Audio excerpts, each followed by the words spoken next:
ഇന്നലെ വൈകുന്നേരത്തോടു കൂടിയാണ് കോഴിക്കോട് കൊയിലാണ്ടിയിൽ പൊട്ടിവീണ വൈദ്യുതി ലൈനിൽ നിന്ന് ഷോക്കേറ്റ് ഒരു സ്ത്രീ മരിച്ചത്, ഫാത്തിമ മരണപ്പെട്ടത്. അപ്പോൾ ഫാത്തിമയുടെ പോസ്റ്റ്മോർട്ടം ഇന്നാണ് നടക്കുക. കോഴിക്കോട് മെഡിക്കൽ കോളേജിലാണ് ഈ നടപടികളൊക്കെ നടക്കുന്നത്. അതിനുശേഷമാകും മൃതദേഹം ബന്ധുക്കൾക്ക് വിട്ടു നൽകുന്നത്. ദിൽഷ തിലകനുണ്ട് വിവരങ്ങളുമായി നമുക്കിപ്പം. Dilsha, good morning. എപ്പോഴാണ് ഇനിയിപ്പോൾ ഈ പോസ്റ്റ്മോർട്ടം നടപടിക്രമങ്ങൾക്കൊക്കെ തുടക്കമാവുക? അതിനുശേഷമുള്ള ക്രമീകരണങ്ങൾ എങ്ങനെയാണ്? ഈ വീട്ടിലേക്ക് ഏതെങ്കിലും നേതാക്കളൊക്കെ എത്താനുള്ള സാധ്യതയുണ്ടോ? എങ്ങനെയാണ് നിലവിലെ കാര്യം?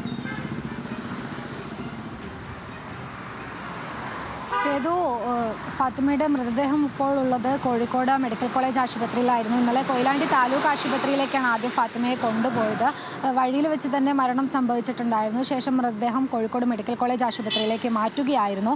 ഇന്ന് ഏകദേശം ഒരു 10:30 പോസ്റ്റ്മോർട്ടം നടപടികൾ ആരംഭിക്കുമെന്നാണ് നമുക്ക് ലഭിക്കുന്ന വിവരം. ഇതിനുശേഷം മൃതദേഹം ബന്ധുക്കൾക്ക് വിട്ടു നൽകും. വീടിന് തൊട്ടടുത്തുള്ള ജുമാ മസ്ജിദ് ഖബർസ്ഥാനിലായിരിക്കും ഖബറടക്കം നടക്കുക എന്നാണ് നിലവിൽ നമുക്ക് ഫാത്തിമയുടെ ബന്ധുക്കളിൽ നിന്ന് ലഭിക്കുന്ന വിവരം. എന്തായാലും വളരെ സങ്കടകരമായിട്ടുള്ള അതിദാരുണമായിട്ടുള്ള ഒരു കാര്യം തന്നെയാണ് ഇന്നലെ കോഴിക്കോട് കൊയിലാണ്ടിയിൽ നടന്നത്. ഇന്നലെ ഏകദേശം ഒരു 3:30 ഈ അപകടം നടക്കുന്നത്. കുറുവങ്ങാട് സ്വദേശിയായിട്ടുള്ള ഫാത്തിമ വീട്ടിൽ ഉറങ്ങുകയായിരുന്നു. ഈ സമയത്ത് വീടിൻ്റെ തൊട്ട് പുറകുവശത്തുള്ള അയൽവാസിയുടെ വീട്ടിലെ മരം വീണതിൻ്റെ ശബ്ദം കേട്ടിട്ട് അത് നോക്കാൻ വേണ്ടി പുറത്തോട്ട് വന്നതായിരുന്നു ഫാത്തിമ. അപ്പോഴാണ് വീടിൻ്റെ മുകളിലൂടെ പോകുന്ന വൈദ്യുതി ലൈൻ പൊട്ടി താഴെ വീണ് കിടക്കുന്നത് കണ്ടത്. അടുക്കള വശത്തൂടി ഇറങ്ങി വരുന്ന സമയത്ത് ഇതെടുത്ത് മാറ്റാൻ ശ്രമിക്കുന്നതിനിടെയായിരിക്കണം ഈ അപകടം നടന്നത് എന്നാണ് ഒരു നിഗമനം. കാരണം അതുവഴിയാണ് ഫാത്തിമ ഇറങ്ങി വരുന്നത്. ഒന്നുകിൽ ഫാത്തിമ അത് എടുത്തു മാറ്റാൻ ശ്രമിച്ചതായിരിക്കണം, അല്ലെങ്കിൽ ഇത് കാണാതെ അതിനെ മറികടക്കാൻ ശ്രമിച്ചതായിരിക്കണം. ആ ഒരു സമയത്താണ് ഈ അപകടം നടക്കുന്നത്.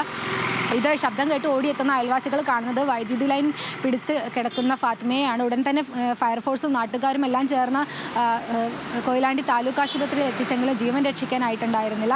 അയൽവാസിയുടെ വീട്ടിലെ മരം വളരെ അപകടകരമായ രീതിയിൽ ഫാത്തിമയുടെ വീട്ടിലേക്ക് ചാഞ്ഞു നിൽക്കുന്നത്. നേരത്തെ തന്നെ ഫാത്തിമയുടെ കുടുംബം അയൽവാസിയോട് പരാതി നൽകിയിട്ടുള്ളതാണ്. KSEB അധികൃതരോടും ഈ വിഷയത്തിൽ വാക്കാൽ പരാതി നൽകിയിട്ടുണ്ട് എന്നാണ് ഫാത്തിമയുടെ കുടുംബം പറഞ്ഞത്. എന്നാൽ KSEB ഉദ്യോഗസ്ഥർ ഇന്നലെ തന്നെ ഫാത്തിമയുടെ വീട് സന്ദർശിച്ചു.